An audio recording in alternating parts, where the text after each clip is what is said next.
Hello students, can you recall the last time that you felt stressed? Was it when you were getting late for an exam and you lost your bike keys? Or probably you had a fight with your friend and he or she stopped talking to you for a few days. Well, these are negative instances. Let us take a positive instance. Say for example that you really wanted to perform at the cultural fest in your college. You finally got a chance, you are well prepared, but still before going on to the stage you feel stressed. Confusing, isn't it? Stress when things aren't going well and stress when things are. Well, if you were to go by noted stress researcher Hans Selye, then in fact it is not just limited to positive or negative circumstances, but all through our life, continuously we are experiencing some or the other form of stress. In fact, to quote Selye, the absence of stress is death. Only the dead feel no stress. But the fact remains that much of this stress is so minute, so minor that we are not even aware of it and we do not even label it as stress, at least in the way we understand it. Today in this lesson, we are going to understand as to what stress is and what is the nature of stress. We'll also have a clear and broad overview of two important theories of stress, that is Walter Cannon's fight or flight response and Hans Selye's general adaptation syndrome. Further, we'll also see the role psychological appraisal plays in the stress experience. Now, stress is a term that has been increasingly used in modern times. Almost every other day or probably several times a day, you may find yourself and those around you describing as to how they are feeling stressed out and burnt out and fatigued. The widespread use of this term has of course made it popular. But the downside is that it has created problems in its clear and definite conceptualization. Stress is a term that was originally used in physical sciences, especially physics. Thanks to the efforts of noted researchers such as Walter Cannon and Hans Selye, this field got extended to other sciences, for example biology, medicine and psychology in the 1920s and 1930s. Now, despite the great deal of research that has happened in this field and despite the fact that it has a widespread use, still definitions of stress continue to vary. Now, if we were to club all the available definitions of stress into groups, we would have three major approaches towards defining stress. The first approach sees stress as a stimulus, something that causes stress or a stressor. For example, it can be a natural disaster, for example, a hurricane or a flood, or a personal disaster, for example, a loss of a loved one or the loss of a job. The second approach towards defining stress sees it as a response or a reaction. It may be a psychological response, for example, feelings of anxiety, trauma and distress, or it can be a physiological response, for example, sleeplessness, loss of appetite, high blood pressure and so on. A third approach towards defining stress sees it as an interaction between the individual and the environment and depending upon the appropriateness between the individual and his environment. In other words, this means that if an individual has a high level of appropriateness to his environment, he will feel a lesser amount of stress. For example, some people flourish in highly stressful and competitive environments where they have to meet a lot of deadlines and where there is a high level of competition. On the other hand, in the same environment, a person who prefers a relaxed and predictable work atmosphere will feel highly stressed. Now, how do we club all these three approaches into a single definition of stress? Psychologist Margaret K. Snooks provides a very good definition. She differentiates between stress and stressor. She defines stress as a physical and psychological reaction to a threat to physical, psychological or social health. The stressor she defines as an event or situation perceived by persons as to be a danger to their physical, social or psychological health. We can see that in this definition, stress is a reaction, it is a stimulus, and the perception or interpretation of the event by the individual is also given due consideration. Now that we have defined stress, we'll try to understand some other facts about stress. For example, stress can be conceptualized both in objective and subjective terms. An objective conceptualization of stress focuses on the commonalities of the stress experience between different people. For example, you and your friend both have to attend a job interview. You have little time to prepare. You are feeling nervous and anxious, and so is she. That is the common aspect of your stress experience. Now, you have a moderate level of nervousness and anxiety, and you're able to do fairly well in the interview. On the other hand, her nervousness and anxiety is very high, she gets flustered, she can't answer a few questions and even gets a tension headache later on. So that is her stress experience. There are differences between the two. This is a subjective conceptualization of stress where we focus on the uniqueness of each individual's stress experience. Also, stress can be either dynamic or static. Researchers who view stress as a static concept see it as coming from a particular isolated event, for example, the death of a loved one or bankruptcy. On the other hand, those who view it as a dynamic and ongoing process see it as a continuous interaction between the individual and his environment. Every moment the individual has to face a great deal of stressors. Some are mild, some are severe, they may come from various sources, and he tries his own mechanisms of dealing with it. At times he is successful and at times he is not.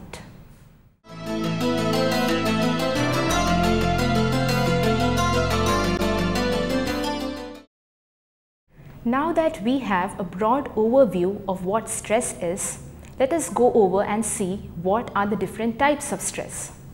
Now we can attempt a classification of stress on two bases.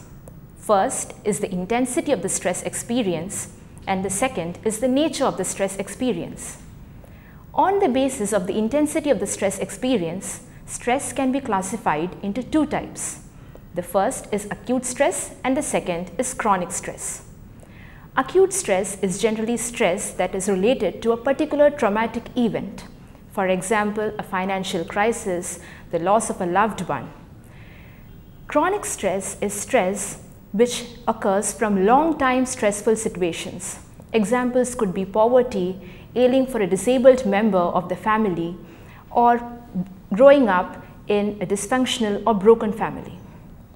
Now, another thing that needs to be understood is that a series of smaller acute stressors, when they occur in close proximity with each other and when they require repeated efforts at adaptation, can lead to chronic stress.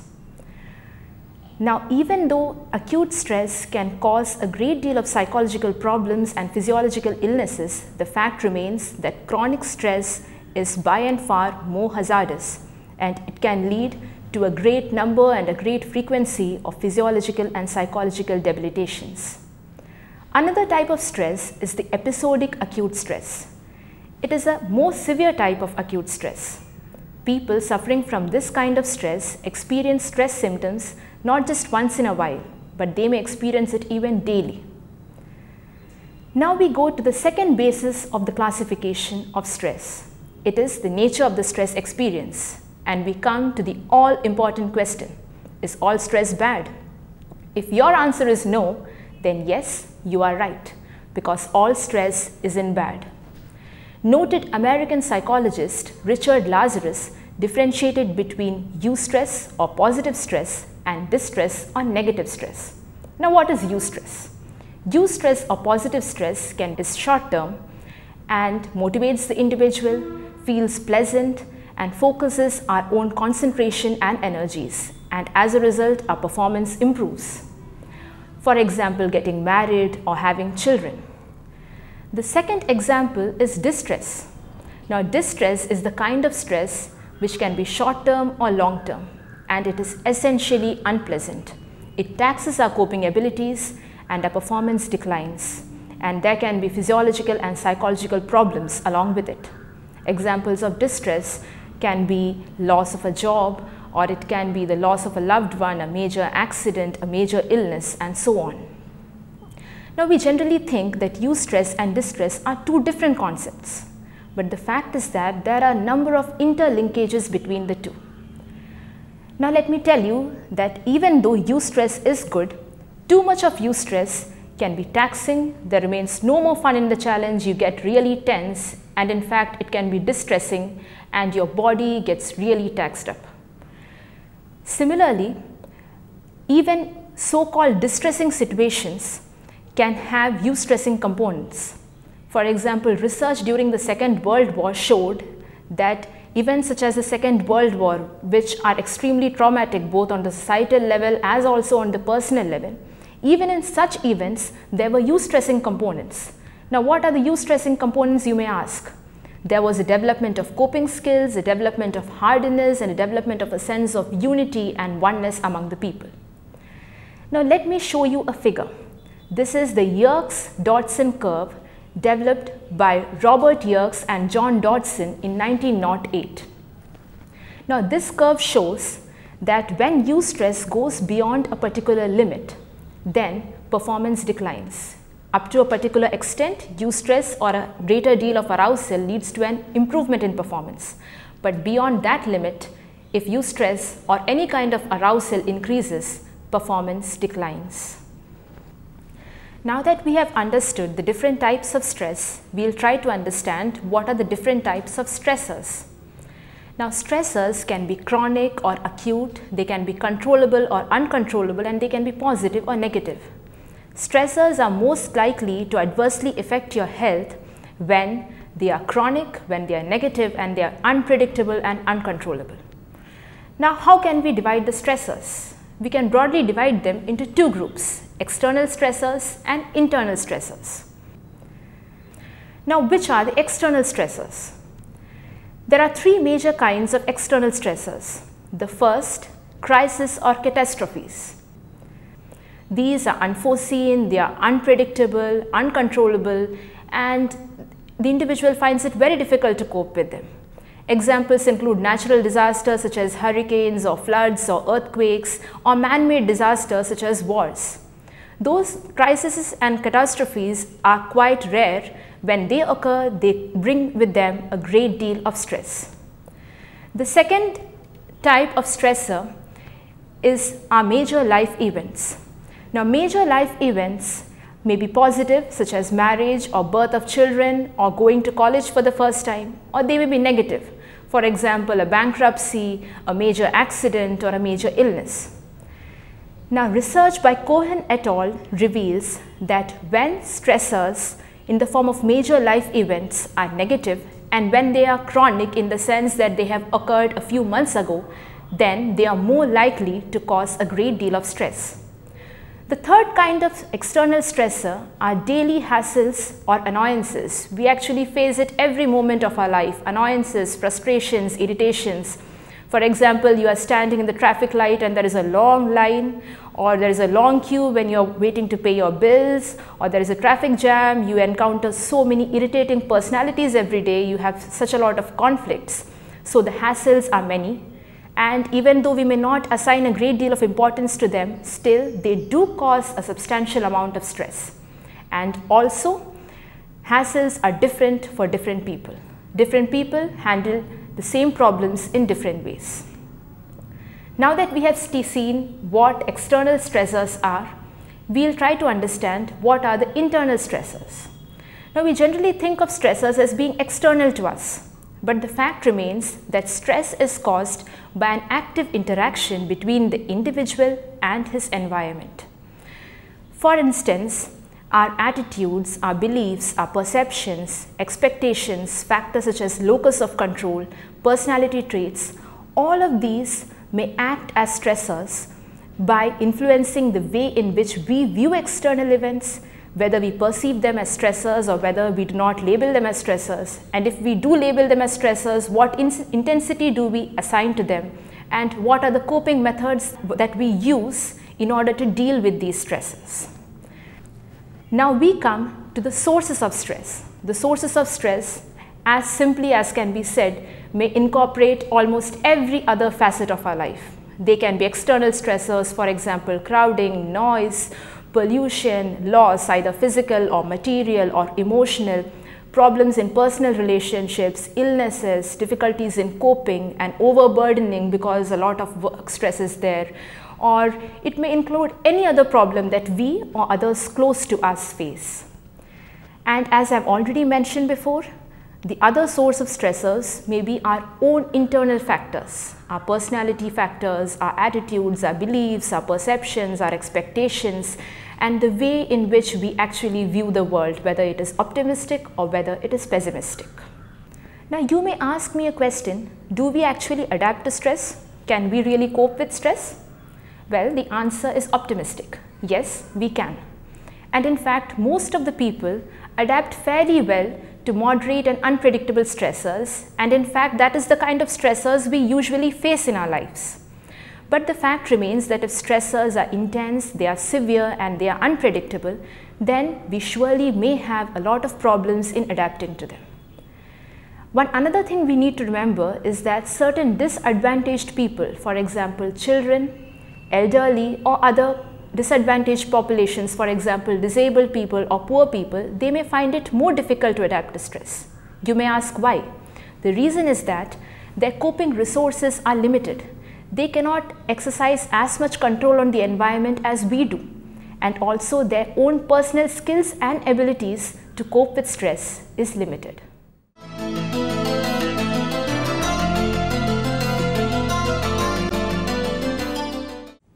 The photograph that you are now seeing is of famous American physiologist Walter Bradford Cannon. In the 1900s, Walter Cannon defined stress in terms of a response to a stimulus, especially in emergency situations where the individual is required to cope with danger. This response he termed as crucial stress or the fight or flight response. Now, what happens in this fight or flight response? When the body perceives a stressor, the hypothalamus activates two important systems. The one is the sympathetic nervous system within the autonomic nervous system, and the second is the adrenal cortical system. The activation of these two systems leads to the secretion of epinephrine and norepinephrine from the adrenal medulla, and glucocorticoids such as cortisol and nearly 30 other hormones from the adrenal cortex. The secretion of these hormones brings about a wide variety of physiological changes. For instance, the rate and intensity of cardiac contraction increases, and as a result your blood pressure increases, the rate of respiration increases, the gastrointestinal activity declines, your sweat glands get activated, blood sugar increases, and blood is diverted from the internal organs to the skeletal muscles along with dilation of the pupils. Now, this physiological arousal is extremely adaptive in the sense that it helps the individual either fight the danger by attacking it or escape from it or flight. Now, once the stressor has passed or the threat is no longer there, then parasympathetic activation starts. The parasympathetic activity takes center stage, and it is useful in bringing the body back to a state of normalcy or homeostasis. Relaxation and bodily balance are brought about. Now, this physiological arousal, which comprises the fight or flight response and mobilizes the body for an intense motor activity in the face of stress, is extremely adaptive, because it helps the individual or the organism defend himself against the stressor. But when stressors occur in close proximity with each other, it leads to a frequent and continued arousal. Such an arousal leads to a continued disruption of the internal state of bodily balance or homeostasis. The result is neurological, hormonal, and immune system debilitation, and the individual becomes vulnerable to a large number of illnesses and diseases, both psychological and physiological.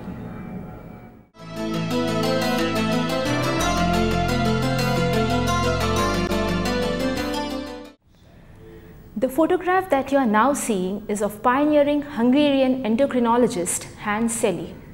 From the 1930s to his death in 1982, Hans Selye researched and popularized the concept of stress. Inspired by the works of Claude Bernard and Walter Cannon on homeostasis and deriving inspiration from his own experiments on mice, Selye found that while a number of stimuli can lead to the stress experience, the pattern of the stress experience is always the same.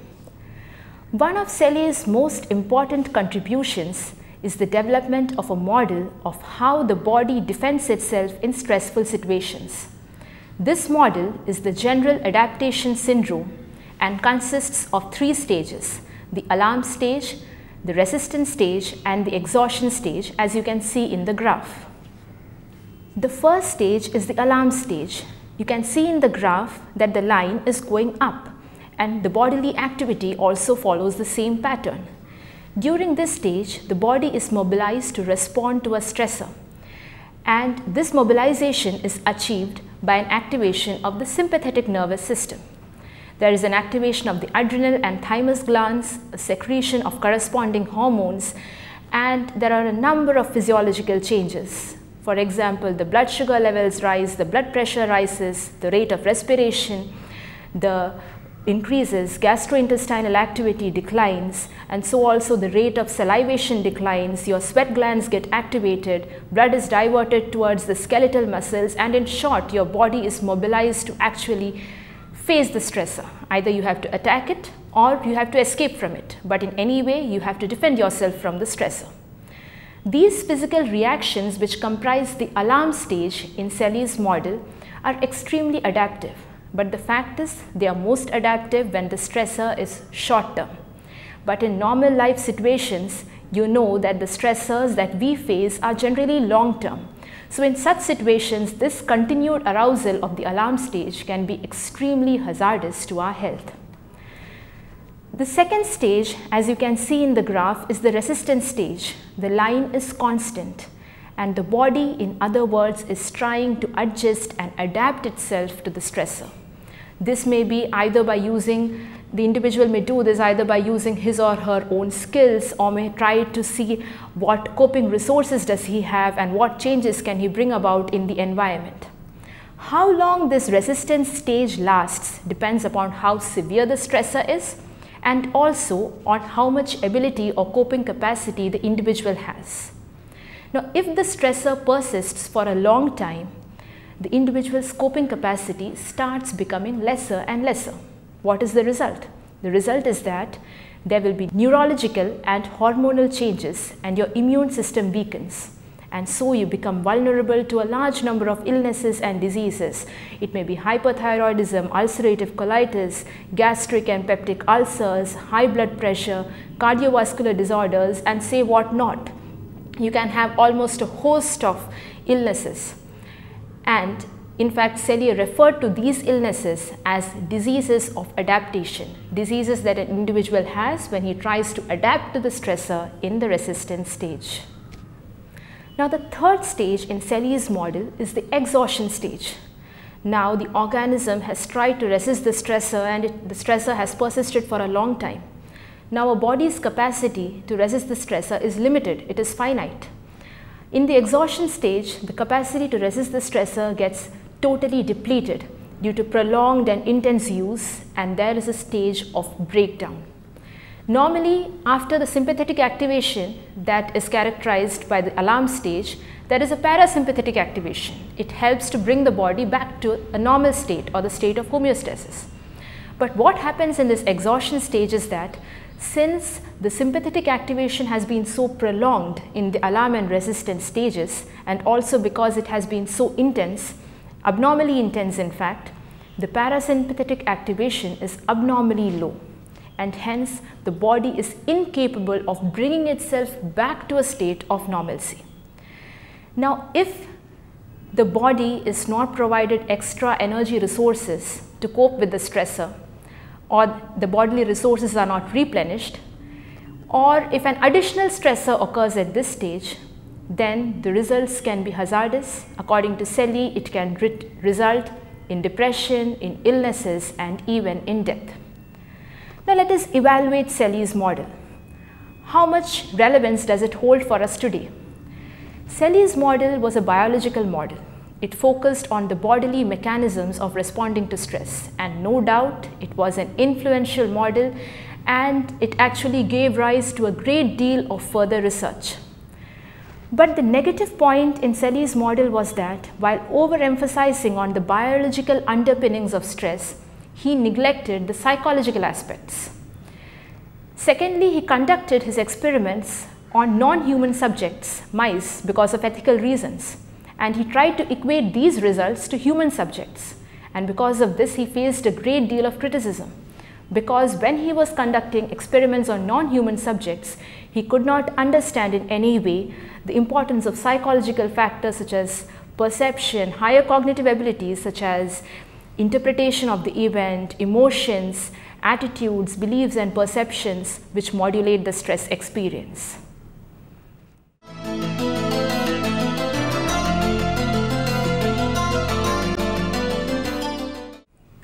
Now we'll try to understand what is the importance of psychological appraisal or interpretation in the stress experience.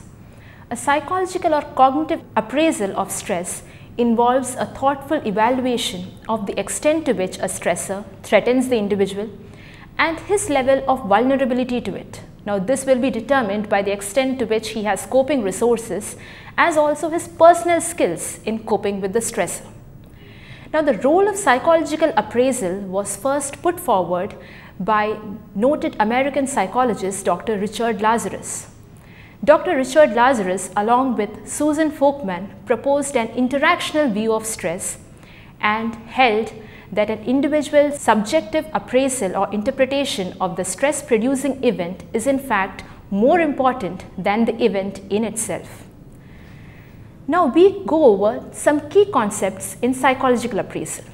The first of these concepts is harm, or the psychological or physiological damage that has already been done. This may take the form of physiological or psychological illnesses or injury. The second is threat, or the anticipation of harm, the extent to which you feel that a stressor can harm you. The third is challenge, or the extent to which the individual feels confident about his abilities to cope with the stressor. Now an event will be interpreted or perceived as a stressor when it has caused a certain degree of harm and it is perceived as threatening as well as challenging, either in the individual's present interpretations or perceptions or either in his past experiences. Now Lazarus and Folkman believed that people undertake a psychological appraisal of stress in three ways. The three stages of a psychological appraisal of stress are primary appraisal, secondary appraisal and reappraisal. Let us see what happens in primary appraisal. In the primary or the first interpretation or appraisal of the event, the individual tries to understand as to what possible negative implications the event has for him, whether or not it can be labeled or classified as a stressor. If the answer is yes, then yes, he feels a lot of stress. For example, if the individual has lost his job, he may ask himself that what threat does it hold for me? If he feels that no, my finances are very secure, I don't really need the job and I really dislike the job, then he will feel the least amount of stress. On the other hand, if he interprets it as stressful, say he feels my finances are not at all good, I really needed the job and I don't know when I can find another job. In such cases, the appraisal will be negative and he feels a lot of distress. In the secondary appraisal of the event, the person tries to determine as to what coping resources and abilities does he have to adapt to the stressor. For example, he may ask himself, if I have lost a job, do I have enough opportunities and abilities to get a new job? If the answer is yes, then he will feel a lesser amount of stress. If the answer is no, if he feels that he will find it really difficult to get another job and the opportunities are really less, then he will feel a greater amount of stress. Now the third stage of appraisal is the reappraisal. Reappraisal occurs when the individual gets new information which can bring about changes in the initial appraisal. For example, we'll continue with the example of the loss of a job. If the individual sees a newspaper report which says that companies are looking for employees having the same qualification that he has, then this information is positive. It will lead to a further decrease in stress. On the other hand, if he finds out that companies are really unwilling to hire new employees, then the level of stress increases and he feels more stress as compared to the initial appraisal. Thus, the theories of the psychological appraisal of stress hold that stress occurs as a result of an interaction between the individual and his environment, and this interaction determines whether or not he will perceive a certain event as a stressor, and if he perceives it as a stressor, what level of importance will he assign to it, and what other coping mechanisms will he use to adapt to the stressor.